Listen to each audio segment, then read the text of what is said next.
गुरुजी मैंने ये भी सुना है कि जो ब्रिज के जो कृष्ण के स्थान हैं, जो ब्रिज के स्थान हैं या कहीं भी कृष्ण के स्थान है, वहाँ पर शंकर जी की उपस्थिति है। हाँ। और आपने ही मुझे ऑफ द कैमरा बताया, क्योंकि मैं शिव भक्त हूँ, कि इलाजी जहाँ कृष्ण है वहाँ शिव तो हैं, शिव ही आपको कृष्ण की तरफ ले जा सकते हैं। हाँ, ये बहुत सही बात है। वही ऐसा है कि उसके पीछे भी बड़ी छोटी सी लीला है, मैं आपको बताऊं। कृष्णचरितमानस में आती है ये लीला कि जब भगवान कृष्ण या जब भी भगवान का अवतार होता है तो भोले बाबा जरूर दर्शन करने जाते हैं। हाँ जी। भोले बाबा परम रसिक है, परम रसिक है। मतलब जहाँ भी आज भी जहाँ जहाँ भगवत चर्चा होती है उसको सुनने के लिए वो ज़रूर पहुँचते हैं। तो कोई आप दो राय मत रखिएगा कि आज ये जो कृष्ण चर्चा चल रही है तो यहाँ स्टूडियो में भी उनकी उपस्थिति है। बिल्कुल होगी, बिल्कुल होगी। मैं इस बात में बिल्कुल ऐसा हो ही नहीं सकता डाउट नहीं रखती। कि जहाँ भोले बाबा पधारे नहीं। तो जब भगवान कृष्ण प्रकट हुए तो अब क्या है कि उस समय यशोदा मैया की आयु जो है 80+ थी। तो अब बुढ़ापे में छोड़ा हुआ तो भोले बाबा के दर्शन करने तो सखी आई कि मैया कोई बाबा आया है और बड़ा विचित्र सा बाबा है, सांप बिच्छू लटका रखे उसने। तो मैया वैसी डर गई कि एक तो मेरा छोरा ऐसे हुआ, सांप बिच्छू लटका है, अब कौन करेगा ऐसे दर्शन कराए। तो बोले एक काम कर, कोई भी अपने दरवाजे से विमुख नहीं जाना चाहिए, तो ये काम कर थाल में प्रसाद वरसाद लेके कपड़े लत्ते ले जा। तो ले गए कपड़े वपड़े।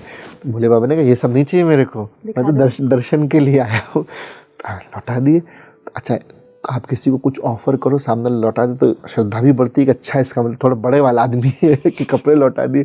तो उन्होंने थोड़ी महंगी वस्तुएं जो है, आभूषण आदि जो है वो पहुँचाए, ऑफ़र किए, वृषभ जो है गाय आदि ऑफ़र किए। तो भोले बाबा ने ये सब मैया मोहे भाई ना माया, ये सब माया मुझे नहीं चाहिए, मुझे तो दया करके दर्शन करा दे। तो अब जब 2 बार मना कर दिया सखी ने कि वो कुछ नहीं देता, तो मैया खुद चल कर के आए, जबकि अभी 2 दिन पहले ही भगवान श्री कृष्ण प्रकट हुए हैं तो उन्हें तो भी आराम करना है, लेकिन ये भाव कि मेरे दरवाजे से कोई विमुख ना चला जाए, गुस्सा होकर के नहीं जाए। तो मैया खुद चल कर दरवाजे पे आई और वेश भयंकर देख डरानी। वो मैया खुद डर गई कि ऐसा भयानक वेश है, सांप बिच्छू लटक रहे और चंद्रमा सब। तो मैंने कहा मैया मैं तो दर्शन करा दूँ, मुझे और कछु नहीं चाहिए, और कुछ नहीं चाहिए। यशोदा जी ने कहा तेरे को देख के तो मुझे डर लग रहा है, मेरे दोस्त 2 दिन का बच्चा है अभी डर गया तो। अरे भोले बाबा ने कहा उसको देख करके उसको डर नहीं लगता, उसके डर से तो डर को भी डर लगता है, वो डरने वाला नहीं है। अरे ब्रिज में बोलिए ना, बहुत प्यारा लगेगा। तो उन्होंने कहा कि वो ना डरने वाला, बाकी डरते तो डर भी डरे भैया, बाको डरना लगेगा। तो भैया ने कहा ना है, बोले वो तो मेरे पिता के भी पिता का पिता है वो। तो वो बोले वाह भाई वाह, तू बाबा कैसी बातें बनावे, तेरे पिता को पिता है, अभी 2 दिन को छोड़ा है मेरे। और बोले भैया मैं ऐसे ना आयो, बाने मोए बुलाए हो है। मैया ने कहा अरे वाह, 2 दिन का छोरा भी मोए तो बुलाए ना रहो, मुझे तो बुला नहीं रहा, तो ही बुला लियो, तू आ भी गए हो। तो ये सब चर्चा बड़ी प्यारी चर्चा है, उसमें विस्तृत रूप से आप मानस में पढ़े। तो कुल मिला के ये हुआ कि मैया ने मना कर दिया, कोई दर्शन में करा नहीं सकती, तो जो कुछ और चाहिए तो तू बता, मैं सेवा करने में मेरे को कोई दिक्कत नहीं है, मेरा बच्चा लाला डर जाएगा।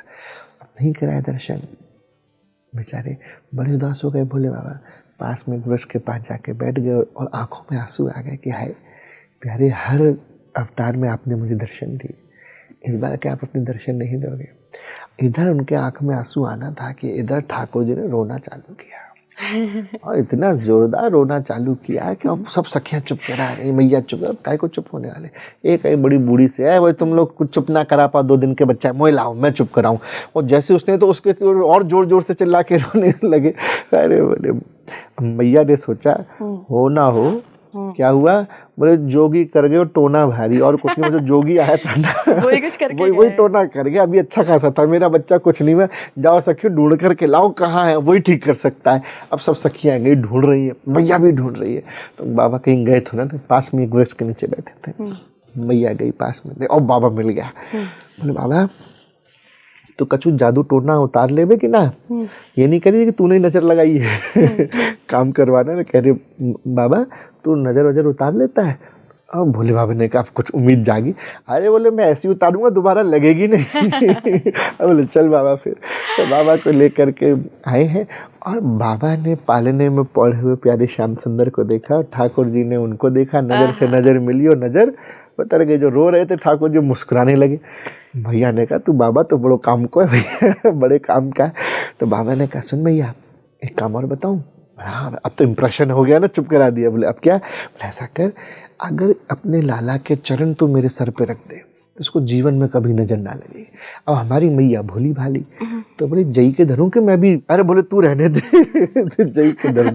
तो ठाकुर जी को लेकर के जो सिर पे रख करके भोले बाबा ने जो नृत्य किया है, भोले बाबा के दो ही नृत्य तो प्रसिद्ध हैं, एक तो तांडव जब क्रोध में आ जाते हैं, और एक लास्ट नृत्य जब प्रसन्नता से भोले बाबा नाचते हैं। अब जब बाबा नाचे और भैया नंद महल हिलने लगा, मैया ने कहा मकाने गिराए वो का बाबा, कॉलेज से नाच। खैर सब हुआ, जाने लगे।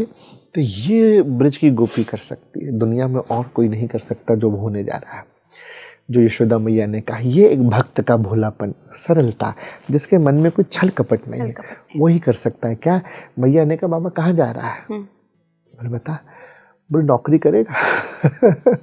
जो दुनिया को नौकरी दे रहे हैं भोले बाबा, उनको मैया कह रही नौकरी करेगा। नौकरी करेगा। बाबा ने क्या नौकरी? बोले बस नौकरी है कि जब जब मेरा लाला रोवे तो आके चुप करा दिया। मैं चुप ना करा पाई, कोई चुप ना करा पाए, तेरे देखने से चुप हो गया। तेरा यही काम है, तेरे को भोजन प्रसादी मैं दूंगी, कुटिया बना दूंगी, आराम से तो यहीं रहे, जब जब मेरा लाला रोवे तो आके चुप करा दे। भोले बाबा ने कहा इससे बढ़िया नौकरी क्या मिलेगी, मंजूर। तो तब से भोले बाबा जो पूरे ब्रजमंडल में आप जहाँ भी जाइए, चाहे वृंदावन में आइए तो गोपेश्वर महादेव, मथुरा में जाइए तो भूतेश्वर महादेव है, आप गिरिराजी जाएंगे चकलेश्वर महादेव, सब जगह जो है भोले बाबा के दर्शन आपको होंगे ही होंगे। और भक्ति के प्रदाता हैं, कृष्ण भक्ति के प्रदाता है। जो शिव भक्ति करते हैं उनको कृष्ण भक्ति सहज मिलती है।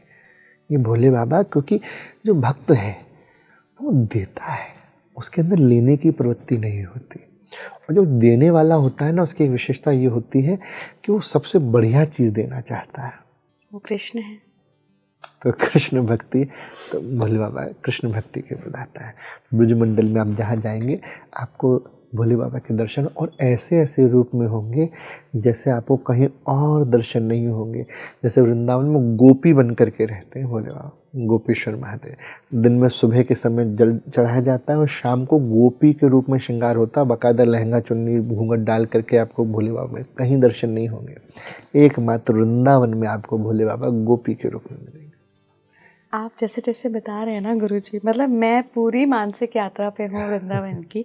10 साल हो गए, मौका नहीं मिला दोबारा जाने का, लेकिन आज इस पॉडकास्ट में मतलब स्टूडियो में बैठे बैठे बिल्कुल मैं उस रस में डूब गई हूँ। मतलब लोगों ने देखा भी होगा, अगर उनको कैमरा में इतना क्लियर दिख रहा है, खुशी के आंसू थे। जो मैं पूछ रही थी। क्या पता इसी बहाने ठाकुर जी बुला रहे हो।